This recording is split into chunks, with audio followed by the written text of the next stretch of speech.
Жас айырмашылық әсер ете ме, жұптың ішінде әсер етпей ме? Мысалы, ер азаматтың үлкен болуы ол қалыпты. Ал егерде мысалы керісінше жары үлкенірек болса? Жар үлкен тұрмын ғой. Сізде? Мен жігітім менен 6 жас кіші. Ол әсер етпейді. Негізі, мынадай дүние ғой, оның бәрі шығарып алған затта, жасқа қарайды, бастаңа, ешкімге қарамайды. Адам өзінің адамын тапса, өзіне комфортный, өте жайлы, жағымды адам болса, бақытты болады. Негізі, қыздар, сіздерге бір секрет айтайын.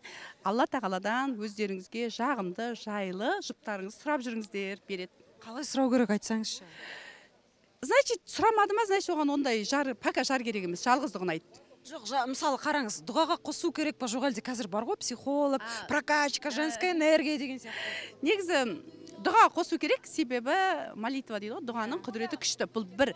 Екінші, дұғаның орындалатынына сену керек, Аллаға сену керек.